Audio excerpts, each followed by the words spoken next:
That's glaringly obvious. If you are in doubt, the thing that would help you is a decision. Blind for the good things that are already there, being stuck in your head, trying to make this one damn decision. I would like to tell you something that I think very few tarot readers tell you. Look at what's there and look at what's not there.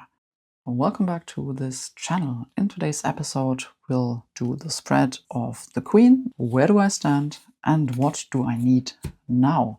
For the spread, we only need 3 cards. We draw them. There are other spreads where we have to consciously choose the card, consciously pick it. But for the Queen spread, we just draw it face down. So let's just do this. Of course, this is a very general reading. Might resonate with you or it might not. If you want a personal reading, you can just head over to my Etsy shop and we'll meet online in a video call. So it says draw card 1 and place it.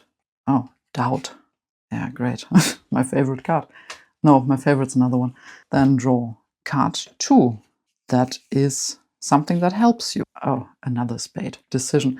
Well, this is funny because I just had these cards for the last video. And we've got 2 spades now. I'll say something about that in a second. Now, please, not another spade. By the way, I'm doing the 3rd prototype in English at the moment. It will have the keywords for the cards on separate extra cards, and I can't wait for that to be finished. Now, ready? Harvest. The 9 of diamonds. Now, how do you actually read tarot cards? The most important thing is it's not about the keywords. Prototype number 2 still had this poster with all the keywords. You can check what card you have drawn, and there are some keywords. I'll give you the translation in a second. And then you can try to make sense of these keywords. And because we are human, from these keywords, we will always pick the ones that kind of match our inner state at the moment. And there's nothing wrong with that. But it's always good to detach yourself from keywords and also from the names on the cards. I actually just put them here in the design because the pictures themselves with the puppets and the suits are very minimalistic. And I wanted to give you a bit more of a clue to what this card could mean. But the names of the cards are not a universal truth. They're just a hint to help you if you are stuck. If you have a better interpretation, always stick with your own interpretation. Stick with what resonates. Tarot is not rocket science. But I tell you the keywords anyway. So card number 1 was doubt. And the keywords are, I think the keywords are more my explanation of the actual title of the card, honestly. So for doubt, it's hesitation, worrying, right or wrong, incomplete information. For the 3 of spades, decision, it's right and wrong. Check that with the 2 we had right or wrong. That's still a question. And here it's right and wrong. Knowing, understanding, conscious choice.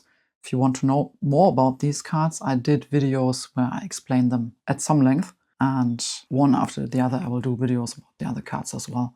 Now here's the 9 of diamonds. That's called harvest. And the keywords are time, patience, sowing and reaping, bearing fruit, just reward, and karma. Now, without using any of these keywords, we can start to interpret the images, and that's the images one by one, card by card. And we can also interpret the big picture. So we can always check who is looking where, which direction is the whole scene going to, and also what's there and what's missing. Let's check this first. This was the card telling us where we stand. So we stand in a state of doubt. This is where we are standing, and we are looking towards a decision. The decision is what helps us. So that's glaringly obvious. If you are in doubt, the thing that would help you is a decision, because only the decision will get you out of the state of doubt. And the card up here shows us something that we can look for, that we will find, and that will help us. That's very interesting because this puppet is looking down again. And honestly, this scene looks less like a harvest. It looks more like an excavation. You can interpret this as looking forward to harvesting something, receiving something, finding something, excavating something, if we just get out of the state of doubt and make the bloody decision. We all know that decisions are hard. I would like to tell you something that I think very few tarot readers tell you, and that's look at what's there and look at what's not there. What is there? 2 spades or swords in traditional tarot and 1 diamond. What is not there? Well, we do not have clubs or wands. We do not have hearts or cups. We do not have a court card, and we do not have a trump card or major arcana. They are all still somewhere here. These are the court cards, and these are the trump cards or major arcana. Very colorful.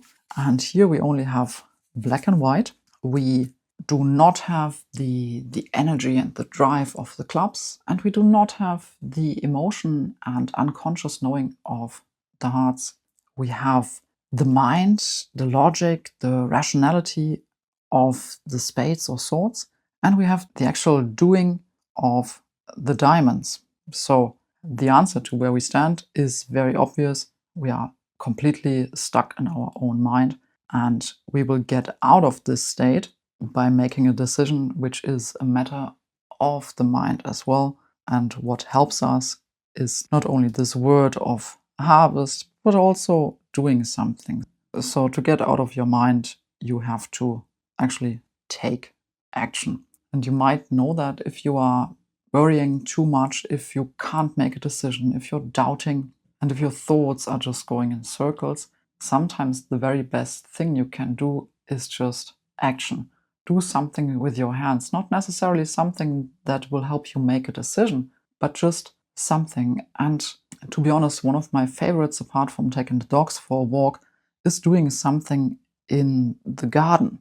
Just digging or weeding or whatever, because it grounds me so much. If it's not gardening season, then I just do something around the house, wash the dishes or so. And then the mind can stop focusing on your problem and can come to rest in this action where you use your hands. So yeah, I think this spread is so made for me, and maybe for you too. What else is there that we have or don't have in this little spread? Spades and diamonds, and 2 very low numbers and 1 very high number, actually almost the highest number of the pip cards.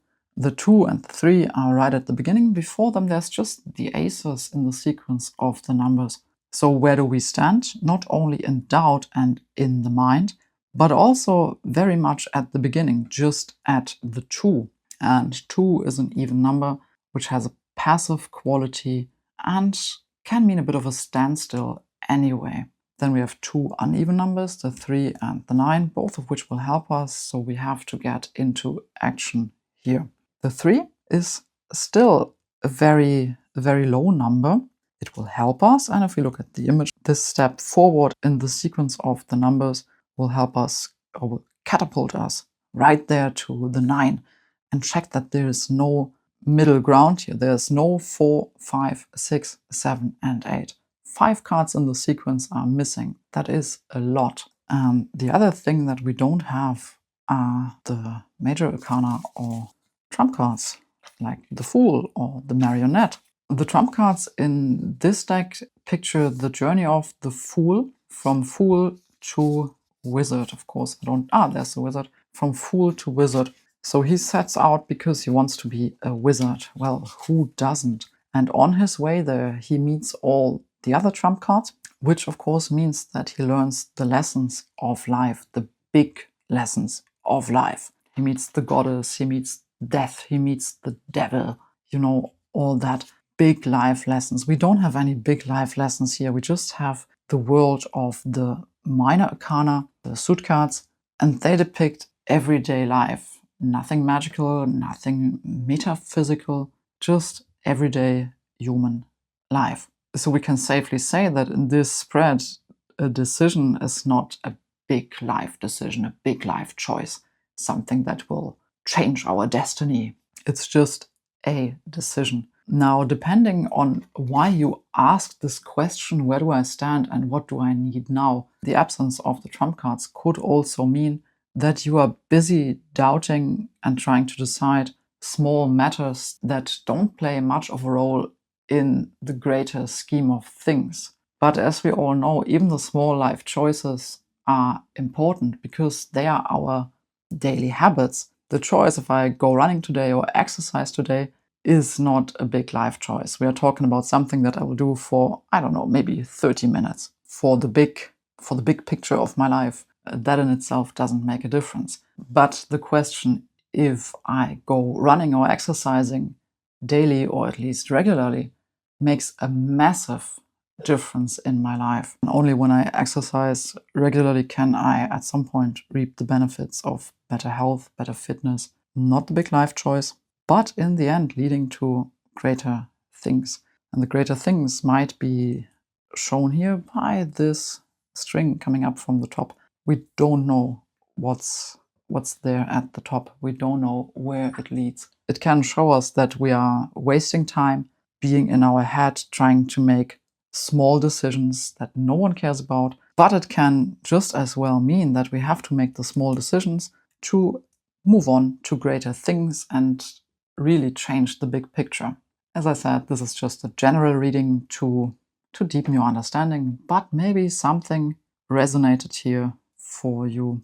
What's very interesting about this spread when we look at the images on the cards, when we lay the cards just like it's proposed here in the little drawing, we have our doubt here in the middle, and we have this string attached to this card of decision. The puppet's also looking this way.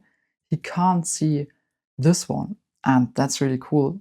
Through this string, this spade is connected to the card harvest. So looking at them without taking the text for the spread into consideration, if I had just laid out these three cards for myself, I would say, well, you're doubting because you so badly want to make a decision, you're completely tied to it. But bloody hell, just turn around and see what's actually there. There is something to harvest. Something is there for you just to grab, and you don't know where it will lead you. It might lead you to even greater things. So this could also mean to be blind for the good things that are already there, and instead being stuck in your head trying to make this one damn decision about this thing that your mind is going in circles about. Maybe that resonates with you. If you are a head person like myself, I'm the personified spade, honestly, then this can easily happen. You're just so focused on one thing and it doesn't let you go. Your mind is constantly engaged with this one thing and there's just no room for anything else. But the solution is not to make this one decision that you don't need at all. The solution is just to turn around and change your perspective, see what's already there. And also, don't be stuck in the past. The left's always the past and the right is the future. Don't be stuck in the past. Maybe you're thinking about things that are already decided anyway, that fate or the universe or whatever has already decided for you.